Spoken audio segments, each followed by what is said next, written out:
Well, here's a tale of some tomfoolery. You may be aware that if you've got an electric bike that predates 1st of January 2016, different regulations apply than do these days. They were changed but never applied retrospectively. So if you can find a bike that's older than that, you're quite at liberty to find one that you can just twist and go on a throttle. Tricky to find. I've been looking for one for a while, and this little beauty came along. It was on a farm up above Keighley. It's a 2007 example. Surprisingly, it looks more like a moped than a bike, because it's kind of the changeover years. And don't forget, if you think 2007 seems fairly recent, in June 2007 the first iPhone was released, so that's how long ago it is. The bike, when I got it, had lead acid batteries, 3 of them, and so the battery pack weighed nearly 14 kilos just on its own. It's got a 150 watts brushless DC motor, does have a controller and a throttle. Various parts of it of course weren't working, and it's pretty heavy to get in the back of the car. Anyway, brought it back home to Leeds and made a start. And what you'll see in the video are 1 or 2 of the things that I encountered on the way, of how I got it up and running and made it again a working classic. Although I think I do mention right at the end of the video, there are some things you do in life where the journey is more important than the destination. So here we go. This is a Xingyeushen, I think. I only found one other on the internet, which was one that had been auctioned in America in the last year. As you can see, my initial budget, if you discount the petrol of going from Leeds to Keighley and back, was the grand sum of £65 invested, which is less than we've been paying for a tank of petrol. So not a great deal of money. So come with me now on a voyage of discovery as we see how that old piece of clunker became this little beauty. Oh, hello. Welcome to 2007. Here we are. We've got a little bit of power hooked up. We've got in here somewhere. Yeah, look at this. There we've got a little inline fuse, that's good. Got it up on the stand so it shouldn't go anywhere. Now, I think what we've discovered so far is the ignition switch is a bit dodgy, and so is the throttle. So if we turn this all the way, nothing happens. Turn it part of the way. There.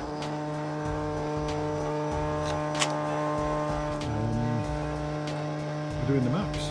20 miles an hour. Motor's going. Throttle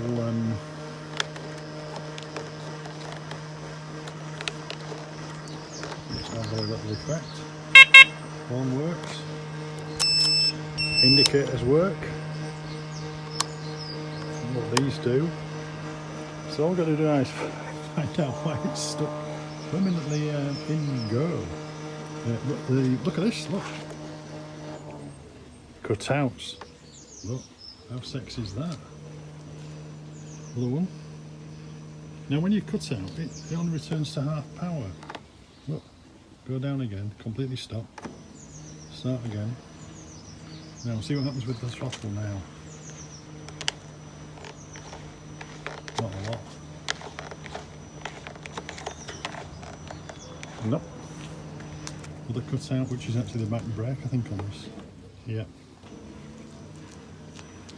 Anyway, there we go. Well, my trusted assistant, we've made considerable amount of progress here. Maybe. So, throttle, plug.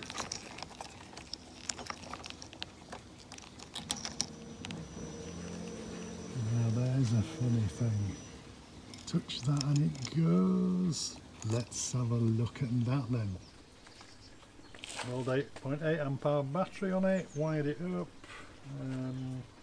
put my Wagos on, we're on, look at that, do my dodgy ignition switch, got, just get it on the right little bit there, so it needs taking apart, I guess that, come on, there we go, that's got full power, throttle.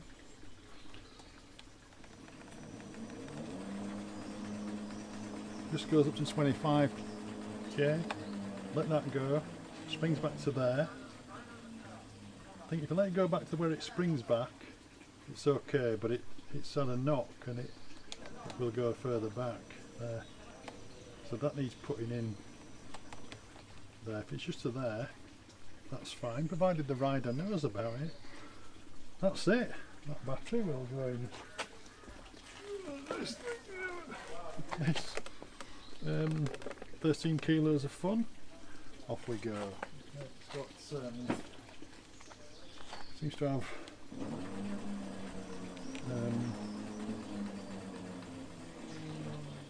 that's the front brake there, and that's actually, well, so let that go to 0.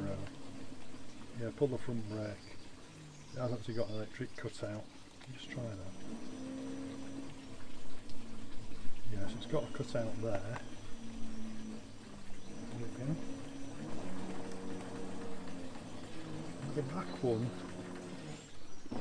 there, it's only working as a brake. It does have a cutout switch, so I bet that's jiggered as well. But there we go. Hey ho, and here we go. This is today's shenanigans. We have already tested a battery on the bike, which we put the Vengeance battery rail on there, admittedly held on with an elastic strap just to make sure that there was some life in there, and we'll get to that later.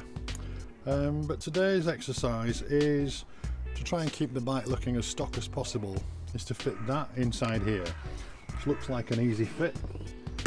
Should just about get the battery in there, I'm just about to find out. But when this sits in the frame, most of it's covered, so I think the idea is probably going to be fairly elegant, is to mount it in there effectively upside down, still give some access to the charger port.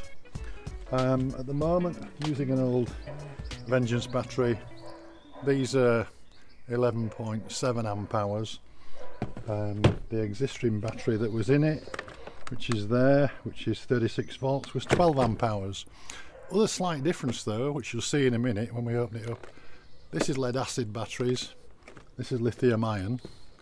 This weighs 13.5 kilos. This weighs about 2. This is just about, yeah, I can just about do that with one hand. So we'll take a look in there. I think one of the reasons it has such a long battery pack is to fit the name on, because this is a Xingyeushen. Then if you want to follow me on this one, this must be a Levi Huan Baodiana Didon GGCH, which I think is a railway station in Wales. And so we've got the screws out, which is one of the great things about this bike is it's such old technology from 2007 with just a couple of Phillips screwdrivers, a couple of spanners and maybe a pair of pliers. You can just about take the whole thing apart. Not on Allen key in sight. Anyway, the 4 screws have been removed. That's what you get inside. Get 3 of these Lucas 12 volt batteries. Each one does say 10 amp hours. Done a fault test on them. They're obviously jiggered. They've been stood in a barn for a long time. So we'll get those out. We'll see if the rack's going to fit. Got the lead acids out. We've got this in perhaps its position upside down. Kept some of the cables. We've just got a little bit there, maybe a centimetre. This has got some ribs in there which we could possibly take out, or will take out. I think we're going to do a bit of grinding in there. Same on the bottom. Try again.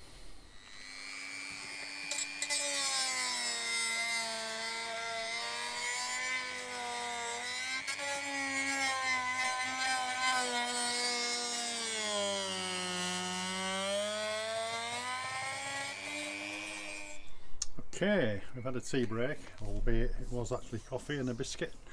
And the challenge so far is we're trying to make this fit inside here upside down. So we've ground out some of the ribs. We know that when we put this in, we have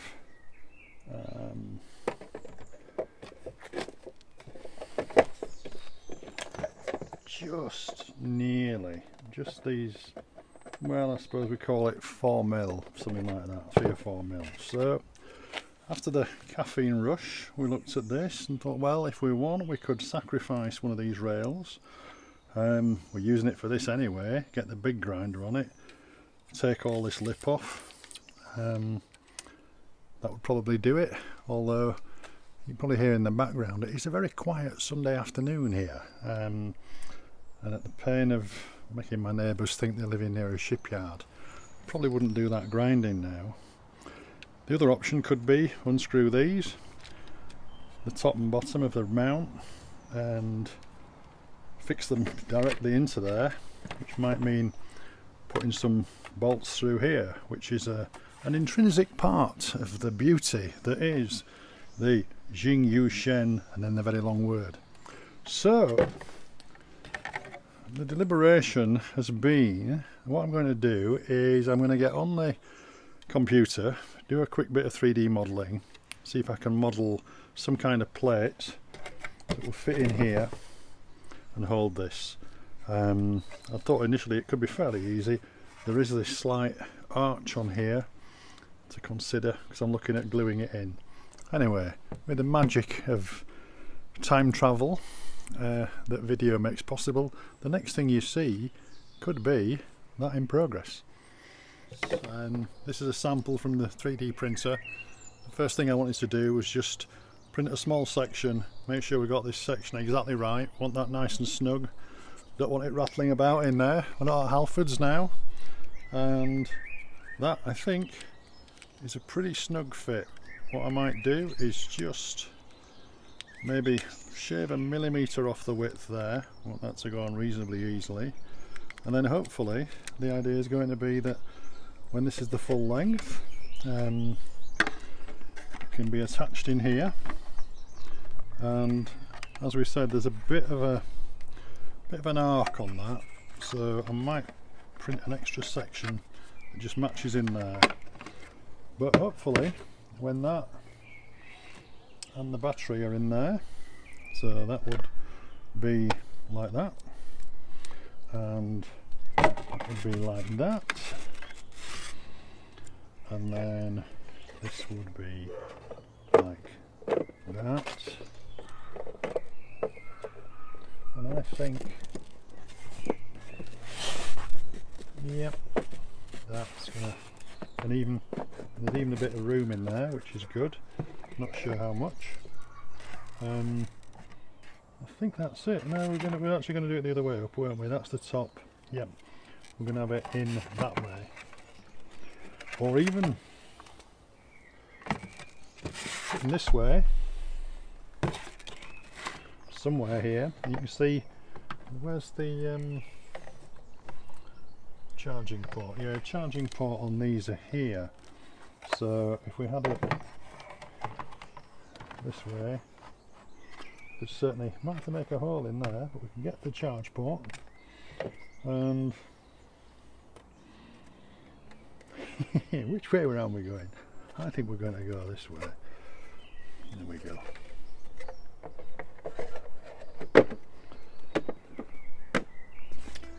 I think it's going to work.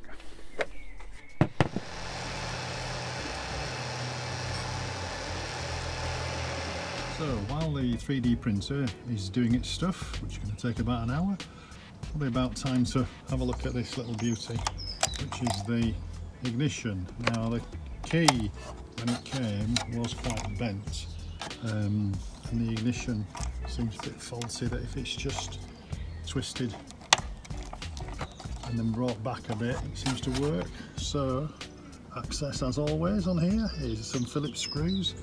I don't think this is going to be much more difficult than hot wiring a 1963 Mark I Cortina. Let's find out. Oh, and there we go. Apologies to those of you who've missed today's Anglo-Saxon lesson, but there you are. It was a very snug fit, was that? But it's out now, and if you've ever had a wisdom tooth removed, you probably know how that's just been. But there you go, that's ready for replacement. And here we are. This is the printed carrier. You can see the section there.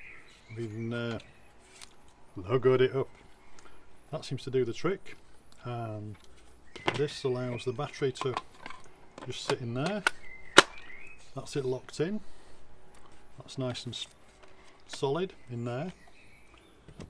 Then the casing, we took out the ribs which were there, put in some slightly padded packing each side on there. We've 3D printed up just a buffer, so when the battery slides up against that, that would actually mean then that we put battery in. We can plug this in and we go red to red, black to black. Get those in. That's all pretty snug already. Slide that up against the end. That's solid there. Try the top on. Just get that lined up. There we have it. Whoop. Once the screws are in, it's a really nice snug fit there. I've also printed out a cap just for the old charger port there. So the only thing remaining would be to put a charger port access at the side. Cleaned up the connectors because they're connected up, positive and minus. They slide into the frame. And we're getting there. One of the problems with it is it has this lacquer, all the paint, which is just flakes off everywhere. It's like having a house guest with eczema or psoriasis or something. It's just been stored in the kitchen. But I suppose eventually that will come off. So the battery, almost done. The chain's been fitted, that's working. Actually bought some colour match paint. Big expense that's put the total budget over £100 now. But that's just to do some touch up on the chain guard and things. So the only thing remaining now, stopping reassembling everything, is just awaiting a new ignition switch. And we can't really put it together until that's there because that fits inside and then all the cowling is screwed on around it. But hopefully the next thing you'll see will be that going in, and we should be just about ready to roll. There's a nice new ignition switch. That went in very easily. Once that was in, it did actually allow to screw the whole thing back together, drop the battery in. Then that had the handle on there back from its days when it weighed 13 kilos. It's locked in, it has a lock at the other side, just slots in. There are two spring connectors at the bottom that link up. That's got the old Carrera battery in. So it's virtually back together as the bike. So we've got chain for it. We did do this almost colour matched. Chain guard was pretty battered. So we've got that done now. The chrome work on here has definitely seen better days, hasn't it? As have the front forks. Front mudguard is off at the moment, that's just been painted. Probably do the rear one as well. Might have a go at this. What I've done with the stay at the front that holds the mudguard is I've done it matte black, and I think I might do the same with these, just give it a really good wire brushing, and you know, I don't want to go crazy. You know, it's £8 for a tin of paint. You're in Yorkshire now. And we switch on. Check power, yep. There we go, 150 watts of DC power. Rear brake, which is it's a mystery really. It's one of the things that I've not dabbled in, but it lives inside this rusty housing here. Must be some interesting arrangement. But that's it. The next shot you see should be all spinkle spankle and finished painting. maybe go out for a run. Now I did go out for a little run last night, and I must say 150 watts of DC power.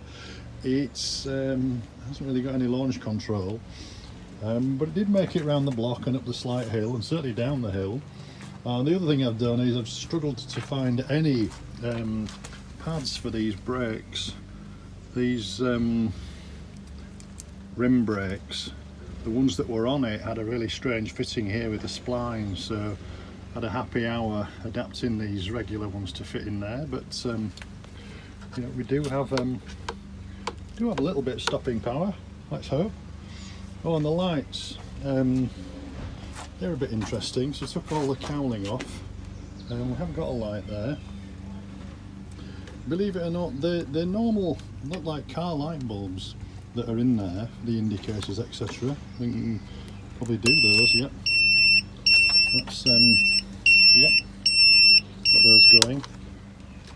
But they're 40 volts, and this one, the dip and main, only the main is working on it. You try and find a 40 volt auto bulbs. It's a bit tricky. So the only way to get those up to date really would be to put some sort of voltage drop in there and adapt it for some 12 volts, but I think it just depends exactly how far down this rabbit hole you want to go. And there you go. It's been a lot of fun getting this bike looking something like, but there is more news. Sadly, after running around on it, and it's been, you know, if not fast, it's been reliable, it's dead as a dodo. Checked all the electrics, traced everything through. It did have some sort of voltage leak overnight if you leave the battery in it, but we've got to solve that. But now nothing. Now stripped out everything we've done, checked all the joints, checked the new ignition switch, checked the power, checked the battery, checked the contacts. The bad news is that underneath this little baby here is the controller and a real old great big bag of spaghetti. So what to do with the Xingyeushen XYD 2036?